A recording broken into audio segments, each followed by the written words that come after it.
Estamos de regreso en la emisión del Mediodía de Libertópolis y le damos la bienvenida a nuestro invitado en este segmento, al politólogo Alan Ortiz. Alan, buenas tardes y bienvenido.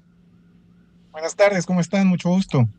Bien, Alan, gracias por acompañarnos para comentar sobre un tema que sin duda te apasiona, como a otros les apasiona el fútbol. No sé si a Alan le gusta el fútbol, pero sé que la política sí le gusta. Es un deporte, digamos, bastante más violento. La política sí, estamos de acuerdo. Así es. Es deporte extremo, ¿no? Es un deporte de supervivencia, ya. Alan, comencemos por el nuevo Tribunal Supremo Electoral que formalmente toman posesión el próximo viernes. Quisiera que le explicaras a nuestra audiencia y en especial a los miembros de nuestra comunidad el proceso mediante el cual se hacen estos cambios, porque pues, el martes pasado fueron juramentados en el Congreso, ayer tuvieron una reunión los magistrados recién juramentados, en el legislativo tuvieron una reunión con los magistrados que todavía se encuentran en el ejercicio del poder, pero el poder lo entregan hasta el próximo viernes, que es mañana, hasta mañana, viernes 20 de marzo. ¿Por qué? Bueno, es un proceso justamente que consta de diferentes momentos, en donde primero, digamos, esto inicia mucho antes de este momento, ¿cierto? Con la misma integración de la comisión de postulación, en donde justamente se confirma quiénes serían los encargados de evaluar, en este caso buscando la idoneidad, o ese sería el espíritu republicano de la conformación de esa comisión. Después de eso, justamente se dirige a una convocatoria, a una recepción de expedientes, donde esta comisión los elige y digamos desde ese momento este procedimiento la elección de los actuales magistrados del TCE pues ha sido bastante digamos política y ha sido bastante engorrosa en algunos momentos. Algunas promociones incluso de quienes integrarían esta postulación, ¿verdad? De tachas digamos, algunos posicionamientos públicos sobre algún tipo de tráfico de influencias. Después de eso, justamente con la elaboración de nómina, por ejemplo, se eligen a los 40 candidatos y es justamente de esos 40 candidatos que el Congreso de la República elige a los 5 magistrados titulares y a los 5 suplentes. Eso básicamente sucede por una votación basada en mayoría calificada en el Congreso de la República y esa votación, digamos, también genera un tipo de negociaciones. Entonces, si nos damos cuenta, para ese punto de la elección ya pasaron 3 momentos, digamos, críticos y bastante políticos dentro del procedimiento. Entonces, yo creo que justamente el espíritu del diseño o de la arquitectura institucional de los procedimientos de la elección, pues justamente lo que buscan es establecer filtros que puedan, digamos, evadir o superar algún tipo de conflictos políticos que puedan haber o algún tipo de tráficos de influencias. Sin embargo, son dentro de estos mismos filtros en donde el tráfico de influencias y en donde la negociación política que tiene lugar.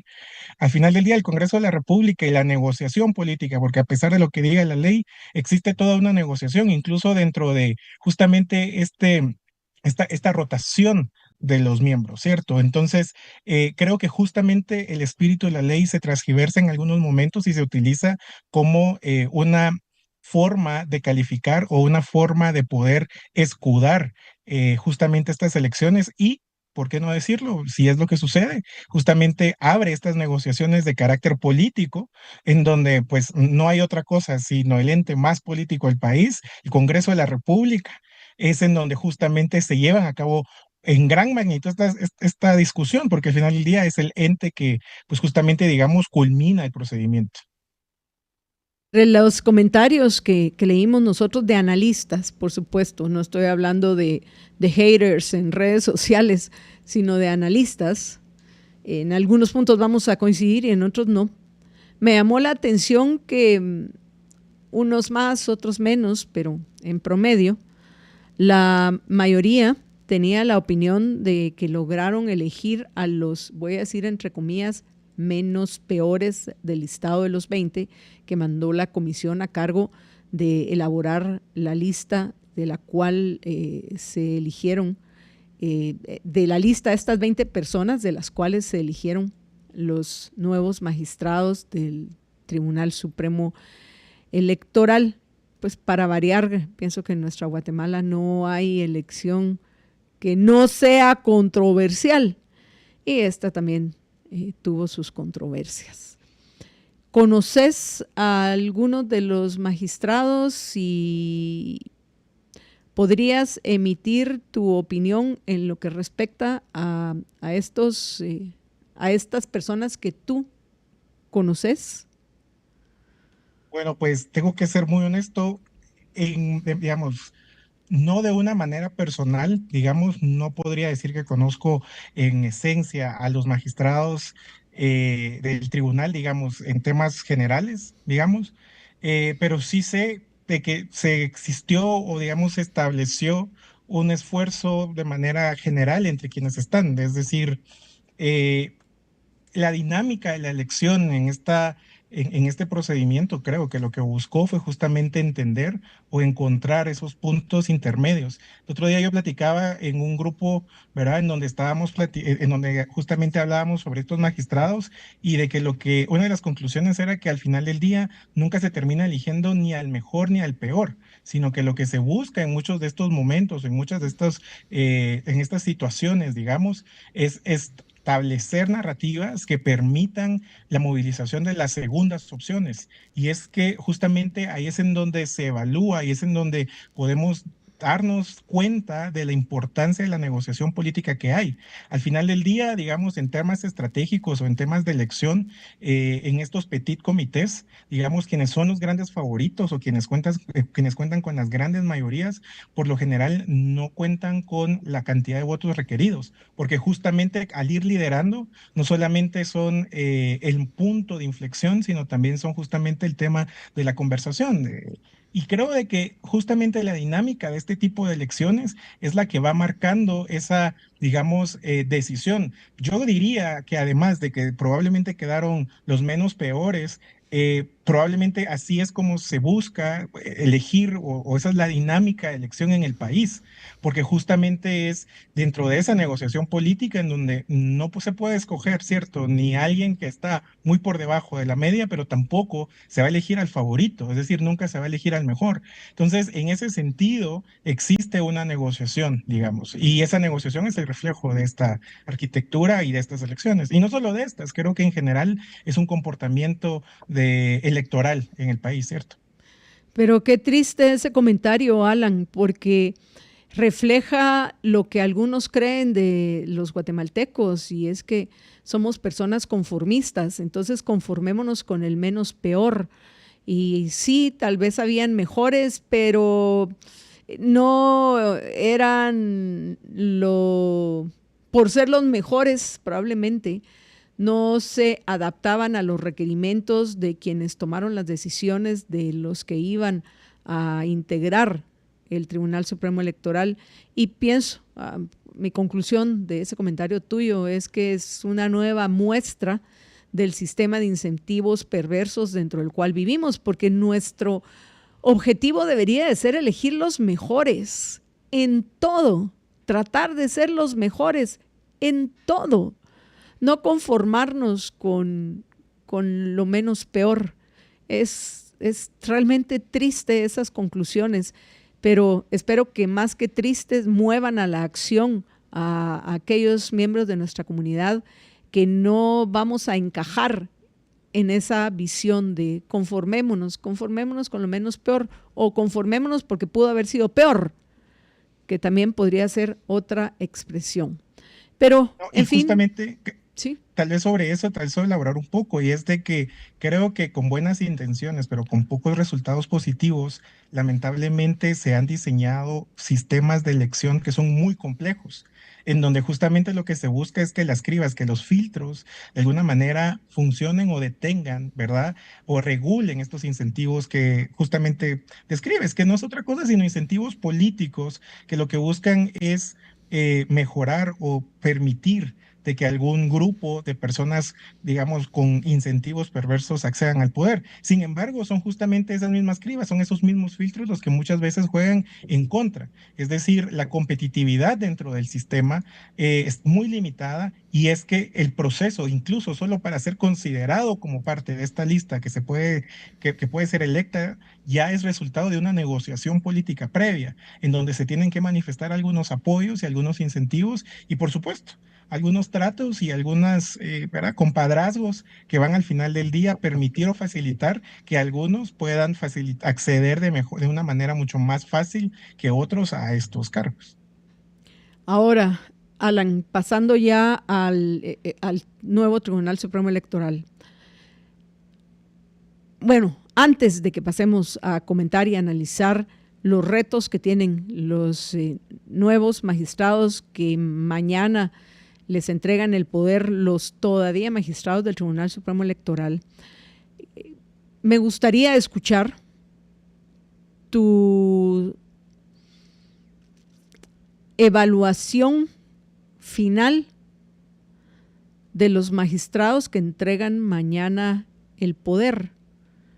Si tuvieras que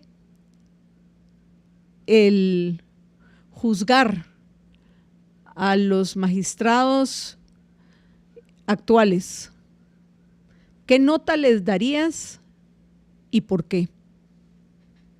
Bueno, creo que les daría un 3 en términos de que se completa un procedimiento formal.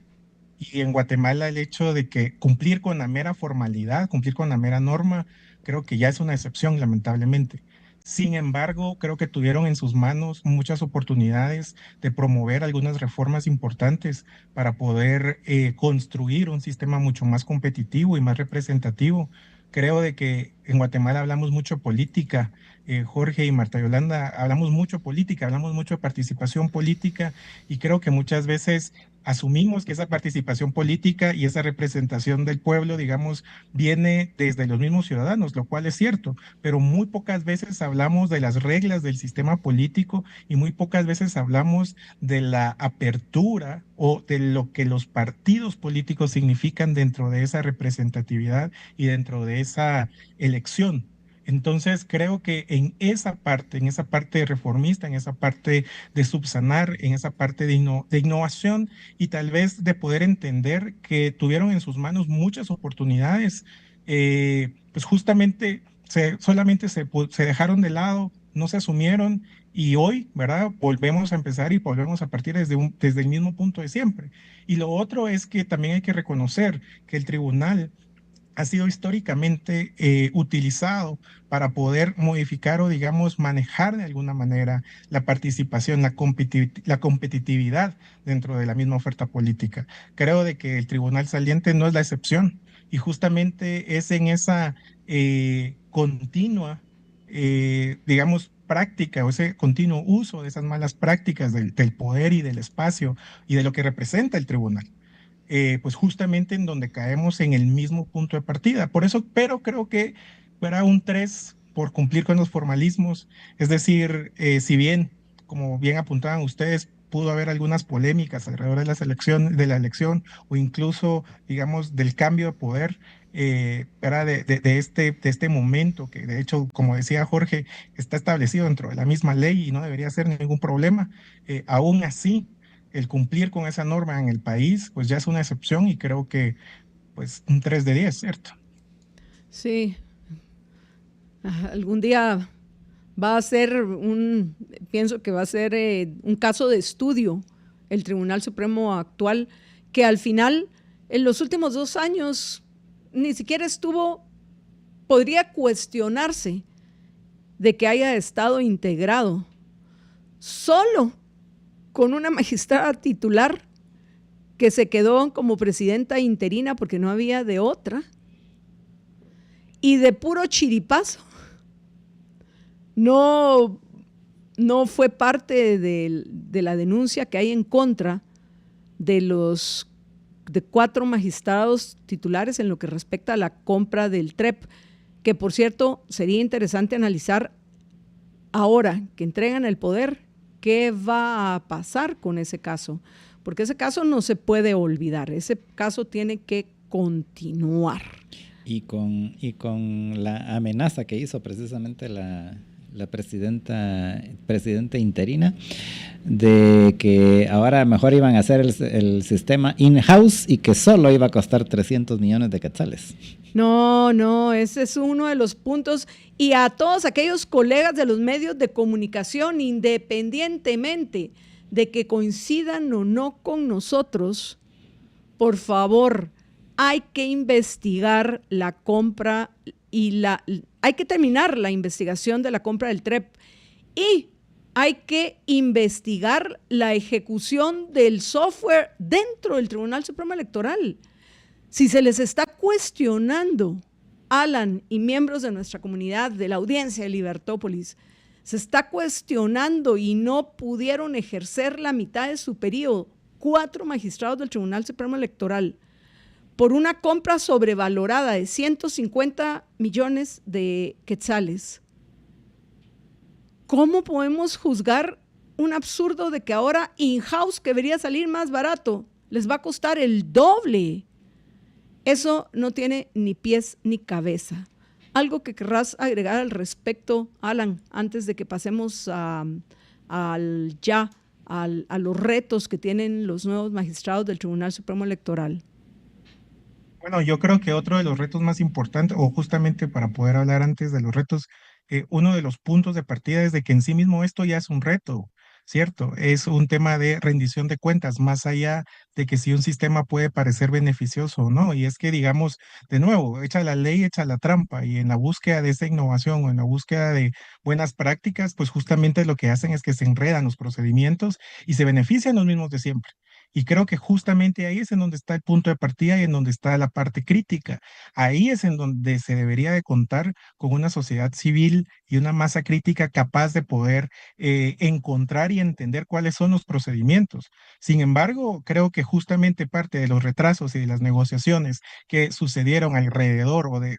¿verdad? De la elección de estos nuevos magistrados y del cambio de magistrados que sucederá mañana, pues está íntimamente relacionado no solo con este tipo de prácticas, sino también con la manera en la que ellos buscan garantizar que no vayan a haber consecuencias o que queden en el olvido este tipo de situaciones, porque justamente dentro de esas negociaciones es que surge en el seno de esas negociaciones la posibilidad para quienes mañana dejan el poder de encontrar cuáles son los posibles rutas, cuáles son los caminos con los que pueden contar, cuáles son las herramientas que pueden negociar a cambio de mantenerse pues lejos de las consecuencias de sus actos. Pero es que ese proyecto de Blanca Alfaro se quede solo eso, en un proyecto, porque 300 millones de quetzales, si no se justificaban 150 millones de quetzales, menos se justifican 300 millones de quetzales. Espero que no esté, entre comillas, escrito en piedra y que sea algunas de esas decisiones que tomaron los magistrados que mañana entregan el poder, que no se puedan cambiar y que muestren como primera acción de que son diferentes los nuevos magistrados, que den marcha atrás con esa ridiculez y optimicen los recursos escasos de nosotros los tributarios guatemaltecos, porque no es cuestión de que malgasten el presupuesto, porque al final hay que entender, y esto les cuesta tanto a los funcionarios estatales, que los presupuestos son un techo, no significa que lo tengan que gastar. Ahí está otra muestra del sistema de incentivos perversos. Nosotros, los empresarios, en la que se llama la iniciativa privada, sabemos que si no somos eficientes, nos quedamos sin recursos para transformar esos recursos precisamente en riqueza, y que vamos a quebrar así. Los funcionarios actúan a partir de un juicio falso de, nos aprobaron 500 millones, vamos a gastarnos 500 millones, a ver mucha, nos subimos los sueldos, nos aumentamos las dietas, salimos de viajes a congresos, gastamos 300 millones en un nuevo software. Contratamos a todos nuestros cuates. Sí, no se trata de eso. Se trata de utilizar de una forma eficiente y efectiva los recursos que son escasos. Entonces, yo espero que esa sea una de las medidas que muestre que quieren ser diferentes los actuales magistrados del Tribunal Supremo Electoral.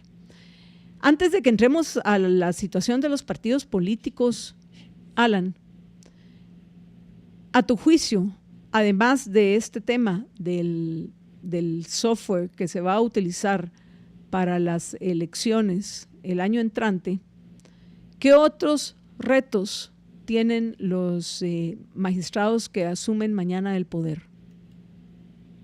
Pues creo que el primero, un poco en la línea de tu argumentación, es justamente tratar de recuperar la credibilidad del tribunal y la reputación, entender que su reputación como magistrados empieza el día de mañana o incluso incluso ya inició, digamos, dentro de esta competición política que existe. Creo que ese es el primer paso y es importante entender que la credibilidad del Tribunal Supremo es muy importante porque es una pieza angular del proyecto democrático del país. Es decir, las elecciones 2027 en gran medida van a depender de la confianza que pueda tener o que pueda ejercer el tribunal y sus magistrados para poder dar un buen primer paso hacia la recuperación de la gobernanza y justamente, digamos, mantener la dinámica democrática actual en el país. Hoy por hoy el tribunal está muy desgastado y no importa quiénes están, es muy fácil esperar lo que podría suceder y los incentivos que manejan alrededor de la posible manipulación de la participación política o justamente o la ausencia de la participación política de algún grupo.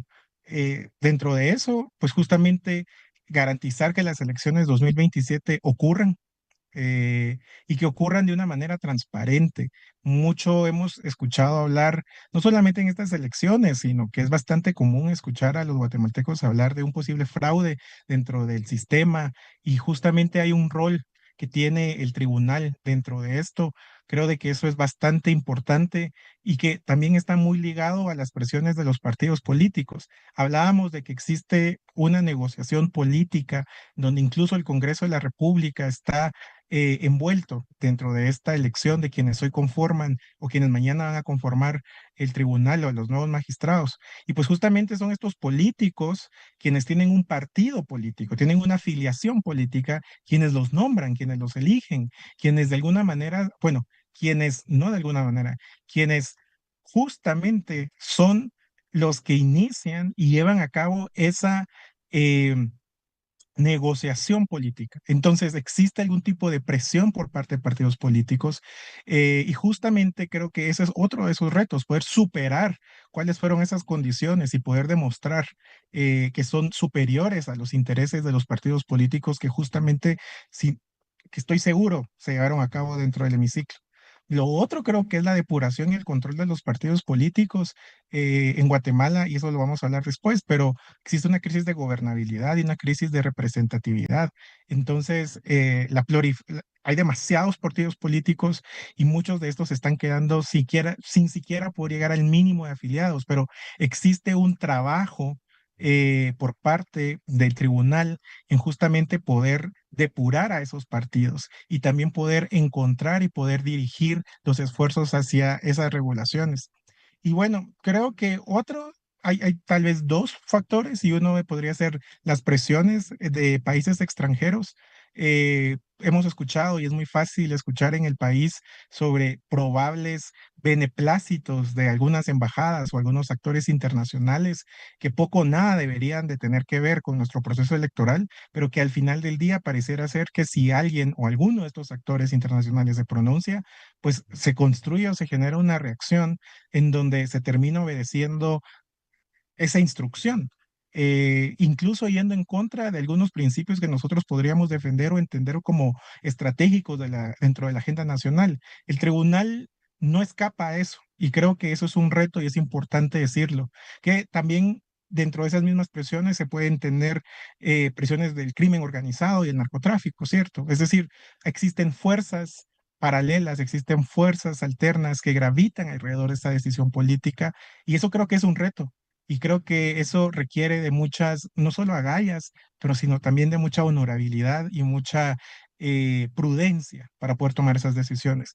Y por último, yo también creo de que hoy por hoy el tribunal tiene que encontrar maneras importantes o maneras definitivas para poder comunicar de manera efectiva. La desinformación es, creo yo, un proyecto que puede llegar a afectar no solamente la reputación, sino las decisiones que se toman dentro del mismo tribunal. Entonces creo yo que esos serían los grandes retos que enfrenta y pues justamente poder arreglar la plana de errores que se han cometido o sobrevaloraciones, como bien lo mencionabas, Marta Yolanda, que pues al final del día lo estamos pagando todos los guatemaltecos y que al final del día también no solamente tiene un costo económico, sino también un costo reputacional que erosiona nuestra democracia, que erosiona la confianza entre los mismos guatemaltecos y que al final del día hace peor la crisis de gobernanza que tenemos en Guatemala. Entonces, creo de que es una gran tarea que la que tienen por delante. Espero de verdad, por el bien del país, que cuenten con esa visión estratégica para poder establecer cuáles son las mejores rutas y poder superar, creo yo, desde ya los primeros retos. Entre esos, creo que uno de los más importantes son superar a los mismos políticos que en algún punto pudieron o no apoyar su nombramiento. Es interesante el video que nos acompaña. Mientras te ponía atención, veía la llegada de los magistrados del Tribunal Supremo Electoral al Congreso. Y si usted tiene curiosidad, lo vamos a repetir. Y fíjese de varias cosas, porque no es solo cuestión de ganar la confianza de los ciudadanos guatemaltecos, que debería ser lo más importante. En eso coincido contigo, Alan, pero ¿te diste cuenta que ni los diputados? Parece que algo tan importante, porque yo sí considero importante juramentar a quienes van a estar a cargo de velar porque las elecciones en nuestro país transcurran correctamente y asuman el poder aquellos que son electos por la mayoría. Pues así funciona nuestro sistema, que yo en lo particular quisiera cambiarle muchas cosas, pero sé que se tiene que cambiar por medio de las mismas reglas que se puede, por medio de las mismas reglas que hay hoy. Pero si te diste cuenta, el hemiciclo había poquísima gente.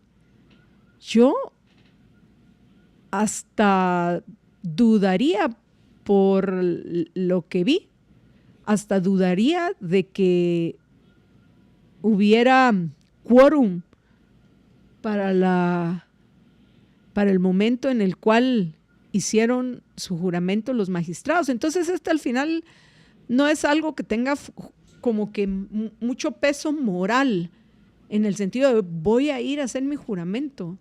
Si repito, ni a los diputados les interesa. Había uno, bueno, que por lo menos estaba ahí, pero él feliz en su teléfono. Mientras pasaban los magistrados del Tribunal Supremo Electoral, electos, y electos por ellos, y electos por la mayoría, más de 140 votos, pero segurísimo, 140 votos no había ahí. Repito, dudo que haya habido quórum, pero bueno, no sé si se necesita de quórum para que puedan tomar posesión de sus cargos. Y en el proceso conforme van caminando, ves la diferencia, si pones atención, entre aquellos cuyo saludo es cordial entre los diputados y aquellos que se pasan de cordiales. ¿Y esto por qué lo quiero mencionar? Porque aquellos que se pasan de cordiales lo que me dice, ajá, con este como que tiene un poquito más de amistad que con otros, ¿de qué partido es? Para que más o menos vayamos conociendo a los magistrados. Y hablando de conocer, y antes de que nos vayamos a la pausa, bueno, ahorita ya los juramentaron y ya se van, igual se mira el poquitillo, pero estaba como que más interesante la llegada de los magistrados. Pero entre las cosas que ya acordaron es quién va a ejercer como presidente en este primer periodo y quién va a ejercer el año entrante, el año de las elecciones, porque hay dos cargos importantísimos que hay que tener en cuenta quiénes los ejercen. Primero es, por supuesto, quién ejerce como presidente del Tribunal Supremo Electoral. Y segundo, el registrador o la registradora. ¿Cuál es el proceso del nombramiento del registrador o de la registradora? Bueno, eso lo vamos a comentar en el siguiente segmento. Pero recuerden que los problemas que se dieron en la elección de 2023 comenzaron en el registro de ciudadanos. ¿Están de acuerdo conmigo, Alan y George? Ahí comenzaron los problemas, en el registro de ciudadanos. En efecto, ahí fue donde empezaron y todavía han seguido. Pero a ver, Alex, ponenos en pantalla, por favor, para que la conozcamos. La magistrada presidente del Tribunal Supremo Electoral, que asume mañana, es la magistrada titular Rosa Mariela Rivera Acevedo, que por cierto tiene el mismo apellido que la licenciada Rivera, nombrada por Mazariegos para la CC. Me imagino que es pura coincidencia. Yo no vayan a decir luego que Marta Yolanda está diciendo que son parientes. No. Solo que me llama la atención la coincidencia. Pero repito, es Rosa María Rivera Acevedo, que es la que iba en el centro en el desfile. Digo, porque ¿cómo vamos a llamar a eso? La que iba en el centro. A ver, nos pusieron las fichas de todos los magistrados. Ponenos la ficha, por favor, de la licenciada Rosa Mariela Janet Rivera Acevedo, porque como que veo que tiene 3 nombres. ¿Cómo preferirán que le digan? Rosa, Mariela, o si es Janet, ¿no? Es que desde donde estoy viendo es muy pequeña la letra. Pero bueno, Rosa Mariela Rivera Acevedo es la primera presidente en este 2026. Y en el proceso electoral de 2027, quien va a ejercer como presidente, ahí tenemos para que por lo menos conozcamos a la presidente. La que ahora va a salir, imagino yo, tanta salud, Alan, tantas veces como salía Blanca Alfaro. Pero búscame la ficha, porque yo quiero saber quién es y quiero saber quiénes votaron principalmente por ella. Y en el 2027, el magistrado Roberto Estuardo Morales Gómez. ¿Sabes qué vamos a hacer, Alan?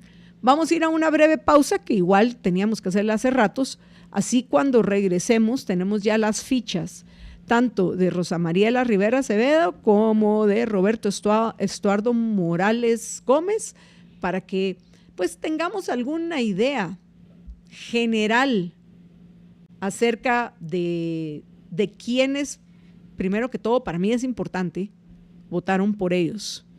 Vamos a una breve pausa y regresamos en unos minutos. Aprovecha ¿a qué? Aprovecha a compartir. Sí, Alan, tú también, por favor, a compartir todos los tweets y los mensajes que tenemos en redes sociales, los X, por favor, a compartir nuestro programa y a darle me gusta para que se sumen. Por supuesto, espero yo no solo haters, porque los haters son los que más suelen insultar, argumentar. Es raro que encuentres algún argumento en los haters, pero está bien. Por eso se llaman haters. Por eso se les dice haters. Por eso, pero está bien, porque nos sirven para el engagement.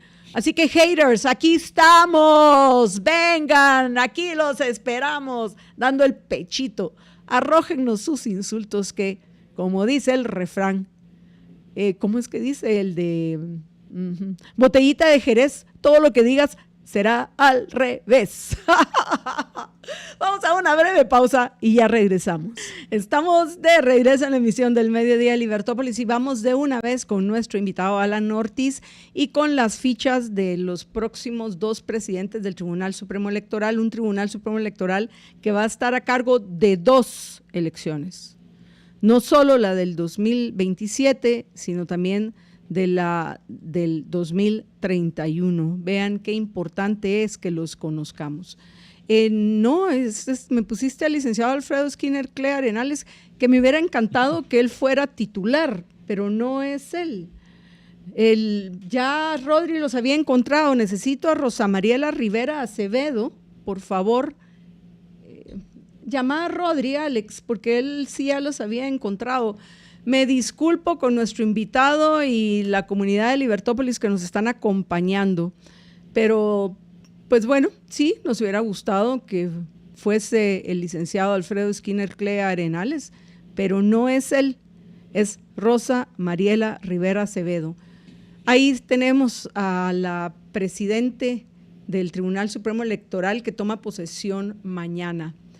Vemos que los que más votaron por ella fueron Vamos, luego Semilla, tercero la UNE y cuarto Cabal. Al final son los bloques mayoritarios. Realmente todos votaron por ella porque se ve hay 0 votos en contra, solo los que estaban ausentes. 155 ¿no? A favor. Wow. ¿Qué pensás, Alan? Bueno, creo que esta no es la primera vez que vemos al oficialismo alinearse con las opciones de la UNE o de Vamos. Paradójicamente en contra de lo que su promesa de campaña era o de lo que ellos vendían justamente como una realidad política en donde se era o parte del pacto de corruptos y se alineaba con los intereses de Vamos, UNE u otros partidos políticos, o estabas justamente con el oficialismo, digamos, en la lucha contra la corrupción o la llamada lucha contra la corrupción.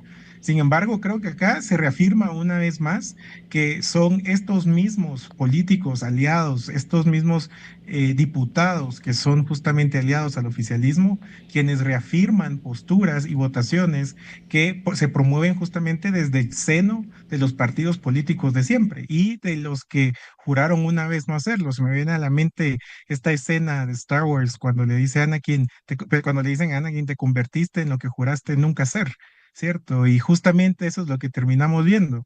Son uno más de los partidos políticos que operan dentro del sistema con los mismos tipos de incentivos y digamos el mismo tipo de negociaciones.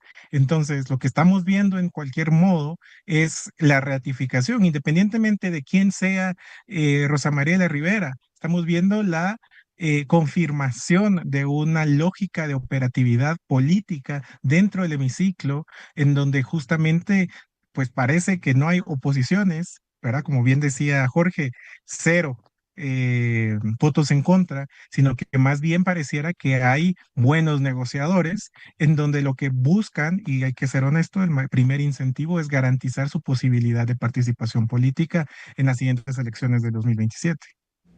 Pero bueno, me parece interesante porque podemos decir que es la magistrada de la unidad porque unió a todos a su favor. Ahora vamos con el magistrado que va a estar a cargo de las elecciones del año de las elecciones, al licenciado Roberto Estuardo Morales Gómez. Este sí tuvo 25 en contra. Casi todos los de Semilla, no todos, pero casi todos los de Semilla. Y los de Voz y Winac. Ahí sí podemos ver que la oposición del oficialismo se hace. Sin embargo, ese voto, digamos, de Semilla tampoco es completamente contundente, ¿cierto? Es decir, pero si hay existen, algunos de Semilla que sí votaron a favor de él. Creo que Exacto. fueron 6. Exacto, o sea, era lo que hablábamos desde el análisis de esa hiperfragmentación dentro del Congreso de la República, y es que el mismo oficialismo está fragmentado, ¿cierto? Entonces, de nuevo, son los incentivos y los intereses que pues, que logran seducir al final del día al tomador de decisión político, que justamente es el que en este caso es el diputado, y de que estos diputados pues no siempre comparten los mismos incentivos. Es decir, no existe tal cosa como una afiliación política y eso reafirma la crisis de representatividad y la crisis que tenemos a nivel de la creación y participación de partidos políticos. Y digamos, lo paradójico de esto y lo alarmante de esto es que es en medio de esa situación y en medio de esa ilegitimidad y en medio de esos incentivos perversos que son los mismos diputados los que escogen a los miembros del tribunal, a los magistrados del tribunal.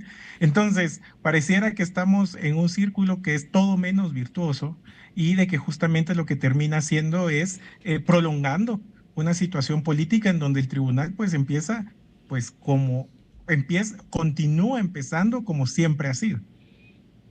Bueno, le voy a pedir dos cosas a Alex. Primero, que pongamos si no, Jorge, si nos puedes ayudar, aunque ahorita Jorge iba a presentar ya para que le entremos al tema de los partidos políticos por cuestión de tiempo. Tenemos una imagen, Alex, donde estaban los integrantes de la comisión que eligieron la lista de los 20 y cómo votaron cada uno de ellos. ¿Ya te recordaste cuál es? Sí. Por favor, quiero ver cómo votaron los comisionados, porque sí me llama la atención el caso de Roberto Estuardo Morales Gómez y quiero profundizar más en ellos, tanto en la licenciada Rosa Mariela Rivera como en el currículum del licenciado Roberto Estuardo Morales Gómez, porque por un lado, por la primera me llama la atención que todos votaron por ella. Y en el caso del licenciado Morales, casi todos los de Semilla, un par de la UNE oficial, porque la UNE está dividido en dos, aunque ya la mayoría regresaron al redil de Sandra Torres. Tanto vos como WINAC URNG podríamos decir que el bloque de izquierda votó en su mayoría en contra del licenciado Morales. ¿Por qué? A mí me genera muchas preguntas y sobre todo me da curiosidad que voy a satisfacer. Así que quiero ver cómo votaron los comisionados por ellos dos. Pero antes de eso, mientras Alex encuentra ese cuadro, el tema del registrador, Alan, ¿cómo se decide quién asume como registrador? ¿Nombran a uno nuevo los actuales magistrados mañana que tomen el poder o en los próximos días? Pero el punto es que ¿se nombra un nuevo registrador o continúan con el actual registrador? Ya, pues de nuevo, se nombra directamente en el Pleno de Magistrados del Tribunal. En este caso serían los magistrados titulares los que elegirían dentro de ellos, ¿verdad?, quién sería el registrador. Ahora, el tema es de que la designación del registrador de ciudadanos, en teoría, debería responder a una lógica más administrativa, técnica, ¿cierto? Porque lo que debería reflejar o lo que el espíritu del proyecto del Tribunal Supremo o del procedimiento del Tribunal Supremo para su elección intenta buscar es pues justamente demostrar la confianza de todos los magistrados en una persona que en este caso, digamos, tiene como sus funciones llevar el padrón electoral, inscribir o suspender partidos políticos, autorizar candidaturas, supervisar los partidos, es decir, es un trabajo, digamos, es el trabajo ejecutivo de los del tribunal, ¿cierto? Es el qué hacer dentro de esto. Ahora, de nuevo, esta elección en teoría debería de reflejar esa confianza, pero regresando tal vez 2 minutos atrás o 10 minutos atrás de nuestra conversación, pues justamente si la elección de magistrados constituye en sí misma una operación y un cabildeo político para la mera elección de los magistrados, pues justamente la elección del registrador, yo estoy seguro que trasciende a los votos de los magistrados en el Pleno, y que lo que se busca es justamente complacer, o lo que se intenta en algún momento es poder tener algún tipo de beneplácito político por parte de quienes integran el Congreso de la República también para eso. Es decir, creo que el gran problema o la lógica que hemos observado en cómo operativiza el Tribunal Supremo y los magistrados es que los magistrados, el Pleno de los magistrados, representa a operadores políticos que trabajan en función de los intereses de los partidos políticos y los agentes de intereses políticos que los llevaron a ocupar esos cargos. Y justamente, creo yo, pues eso vicia el proceso.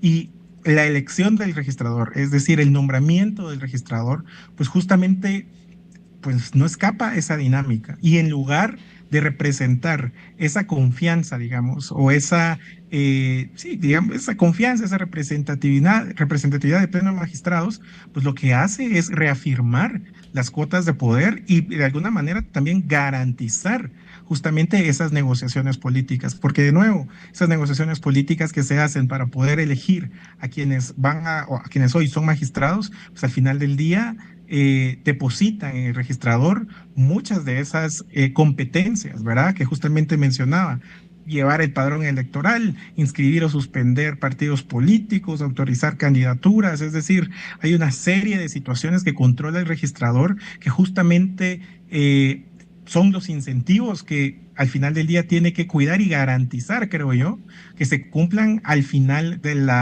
o en la materialización de esa negociación política que les permitió a los magistrados constituir el tribunal. Bueno, tenemos ya en pantalla el cuadro de así votaron los 5 comisionados del Tribunal Supremo Electoral para conformar la lista de los 20 aspirantes. Y tal y como me lo sospeché, no sé si Jorge y Alan también, Gregorio Saavedra no votó por el licenciado Roberto Estuardo Morales Gómez. Es el único, porque los otros 4 comisionados sí votaron por él. Y por la licenciada Rosa Mariela Jocabet, no era Janet, era Jocabet Rivera Acevedo, los 5 votaron por ella. Entonces ya me lo sospechaba, solo quería corroborar ese hecho. Tendremos que investigar un poco más en lo que respecta al caso de los 2 presidentes, pues porque de los próximos 2 presidentes del Tribunal Supremo Electoral, porque el cargo que van a ocupar es muy importante. Antes de que terminemos esta conversación con Alan Ortiz, Jorge, la pregunta de los partidos políticos, que comienza: ¿por qué hay algunos que lograron constituirse como partidos políticos y ahora resulta que no tienen suficientes afiliados? ¿Será que se murieron en el camino o incluyeron algunos muertitos también a la hora de inscribir sus partidos políticos? George, y la pregunta para Alan de una vez. Bueno, realmente no es tanto por eso, sino lo que pasa es que lo que dice la ley electoral y de partidos políticos, la LEP, es que la cantidad de afiliados es un porcentaje de los empadronados, y entonces va cambiando cada 4 años. Entonces, lo que aplica para la elección de este año es la cantidad de empadronados en el 2023. Y los que participaron en el 2023, lo que aplicaba era la cantidad de empadronados en el 2019. Entonces va cambiando el número. Entonces, en la elección pasada tenían que tener algo así como 25,000 afiliados, pero ahorita, como cambió, o sea, subió la cantidad de empadronados para la elección anterior, entonces eso es el total de los empadronados por el 0.3%, 0.3%. Y eso en este momento da una cifra de 28,083, creo que es 28,083 afiliados. Entonces resulta que hay muchos partidos o varios partidos que tenían más de los 25,000 que se requerían en la elección pasada, pero que no tenían los 28,000. Entonces, en estos 4 años, en teoría, tendrían que haber estado trabajando para conseguir más afiliados para llegar al mínimo. Y de esos hay básicamente, ahorita hay registrados, hay 27 partidos, de los cuales 10 no llegan a esos 28,000. Y adicionalmente hay 22 comités cívicos o comités pro formación de partido político que están en proceso, y de esos 3 ya pasaron de los 28,000 y los otros 19 pues no han llegado a los 28,000. O sea, a cómo están las cosas, y dependiendo de qué diga tanto el Tribunal Supremo Electoral como los tribunales, la cantidad de partidos que vamos a tener en disputa en las elecciones del año entrante, porque en teoría estos 10 pues no deberían de estar, pero como siempre meten amparos y meten acciones para mantenerse en el tiempo y que todavía puedan estar, por ejemplo, en la elección del año entrante. Así que va a depender mucho de las decisiones tanto del Tribunal Supremo Electoral como de las decisiones que se den en los tribunales. Pero no sé qué pensás al respecto, Alan, de este procedimiento, de cómo está ahorita, porque supuestamente la idea, como hicieron la ley electoral, era para hacer un sistema donde hubiesen partidos robustos y estables, y resulta que no ha sido nada, no para nada ha sido así el sistema. O sea, el resultado ha sido muy distinto. Entonces, por lo menos yo soy de la idea de que se debe de permitir, se deben hacer cambios en la ley, y se debe de permitir que hayan candidaturas independientes. Y alguien dirá, pues entonces vamos a tener muchos candidatos. Pues sí, ya hemos tenido muchos candidatos y al final, pero tanto El Salvador como Honduras ya resolvieron el problema de qué hacer con la forma de votar. Sí, así que pues no sé qué pensás de todo esto, Alan, de la cantidad de partidos, ¿se los van a dejar correr o no los van a dejar correr a estos? ¿Y cuántos de los nuevos van a poder todavía registrarse? Bueno, yo tal vez empezaría por asumir o por admitir que justamente esta serie de limitaciones, ¿verdad? Esta serie de filtros y requerimientos que exige la ley electoral de partidos políticos para la conformación tanto de los comités pro formación como de los partidos políticos, y que existan, ¿verdad? En el tiempo, lo que ha conseguido es convertir la creación de partidos políticos en una industria. Es decir, hay gente que hoy por hoy se dedica a construir partidos políticos y después los vende, ¿cierto? Entonces, creo yo que muchos de estos partidos políticos en formación y muchos de estos partidos políticos que no logran, digamos, mantenerse dentro de la competición política, no es porque no cuenten con una representatividad, porque de por sí, verás, hemos escuchado muchas veces el proyecto o la idea de estos cascarones vacíos, ¿cierto? Los partidos políticos como cascarones vacíos, como meros procedimientos para poder entrar dentro de la competición política. Pero digamos, en sí mismo, muchos de estos partidos no reflejan un esfuerzo de representación política real. Tampoco representan un esfuerzo en el espíritu democrático de encontrar maneras de hacer llevar una agenda política o social que sea partícipe y entre dentro de la competición con otras agendas políticas para encontrar a través de la democracia lo que queremos o lo que elegimos.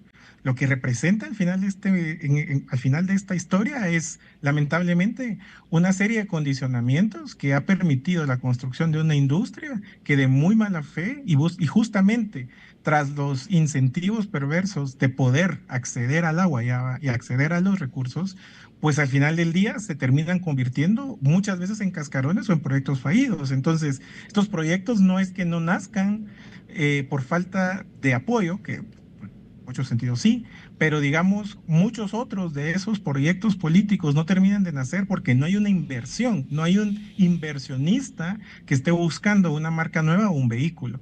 Pero eso tal vez me lleva a otra reflexión, es decir, yo creo también que mientras más amplia sea la competencia y menos sean las restricciones para poder competir, vamos a poder mejorar la posibilidad o digamos la representatividad dentro de la competencia política, porque digamos, al día de hoy no es extraño escuchar que para tú participar dentro de un partido político te pueden pedir desde $150,000 hasta $1,000,000, dependiendo de la casilla y el cargo que quieres ir, más las inversiones que están. Es decir, es un negocio, es una industria, y justamente eso traiciona el espíritu, digamos, de la competición. Yo lo que creo es de que justamente, y coincido con vos, Jorge, hay que abrir a la competencia, hay que permitir que más gente compita y hay que liberalizar los procedimientos. Sin embargo, hoy por hoy los que se benefician de esos mismos procedimientos, pues son los que están en el poder, y son quienes hoy por hoy, pues son capaces de mantener un proyecto político, no solamente por afiliaciones, que las afiliaciones, digamos, de alguna manera deberían de representar un grupo de masa crítica que está a favor o en contra de una agenda, sino que más bien lo que significa es de que existe un patrocinador o varios patrocinadores que son capaces de mantener una estructura política en el tiempo. Y creo de que justamente en la construcción de los partidos políticos y en la constitución del Tribunal Supremo, que justamente era lo que apuntaba Marta Yolanda al principio, es en donde vamos a encontrar ese gran primer paso cuando queremos hablar de democracia y queremos hablar de participación política. Como ciudadanos de a pie nosotros tenemos un rol, pero al final del día, sin partidos políticos sanos, sin la accesibilidad, sin la competitividad que se necesita para que las elecciones sean dinámicas, pues al final del día lo que vamos a tener es un sistema estancado, el monopolio de la participación política en las manos de unos pocos. Y quiero terminar con una reflexión. Pareciera que es muy difícil, y de verdad que es muy difícil hacer un partido político. Creo que una buena reflexión es el mismo Comité Pro Formación Raíces, que es la continuidad del partido que está hoy, del proyecto político que está hoy en gobierno, en el Ejecutivo, pero que no ha terminado su procedimiento para convertirse en un partido político. Sigue siendo un proyecto pro formación de partido político. Es decir, existe una inversión y una capacidad de movilización que ahí no está. Pero por otro lado, es muy fácil para algunos otros adquirir esos partidos políticos porque lo compran o porque cuentan justamente con esos mecanismos y entienden esos incentivos que están dentro no solamente de la ley electoral, sino del mismo sistema y de la organización política que se requiere. 40 municipios, una serie de departamentos, ¿verdad? Es decir, una serie de requisitos que lo que representan al final del día son truncos para quienes de manera genuina intentan participar, pero también, digamos, mecanismos para poder modificar y controlar la competición política por parte de quienes están dentro de este juego desde hace rato y que creo yo están aferrados y están decididos a no irse. Interesante entre las imágenes que estuvimos compartiendo. Bueno, primero había una que estaba comparando partidos políticos, pensaría yo, de tal vez Costa Rica con los de Guatemala, porque había uno que se llamaba Limón, o puede ser que fueran hondureños, pero estaban unos que eran Pilas y no sé qué. Son poco creativos algunos políticos. Ahí está ese, mira qué risa, ¿de dónde serán? No, Guape. Son de aquí, lo que pasa es que... ¿Y dónde salió ese partido Pilas? Es que son los 22 comités pro formación de partido que hay. Hay unos, o sea, ni siquiera les sabemos los nombres, por lo visto. No, es Unión Limón, había leído yo. ¿Pero qué es eso? Esos son todos los nuevos. Sí. Pero y luego te ponen unas de partidos que ya ni existen, los de al lado. ¿Cuántos de esos ya no existen? ¿No? Semilla ya fue cancelado. ¿Cuántos van a dejar de existir? Sí, de ahí, ¿y cuántos otros van a dejar de existir? De esos que están ahí del otro lado, hay 10 que están pendiendo de un hilo. Esta imagen es bien inteligente, pero mira el partido Pilas. Ay, no, nuestros políticos. Pero lo interesante es que, como dijiste, esta mafiosada porque el partido Mucha, ¿no? El partido Mucha no puede ser. La gran.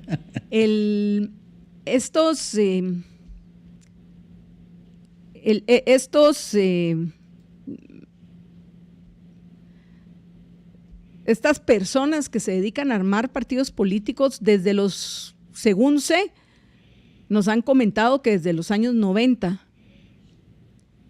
a alguien se le ocurrió, mire mucha, nosotros les conseguimos las firmas y pues fue una actividad sumamente lucrativa ya que, pues gracias al escándalo con el movimiento Semilla, nos hemos enterado que, primero que todos los fundadores del movimiento Semilla contrataron a estos huizaches para que les consiguieran, entre comillas, las firmas.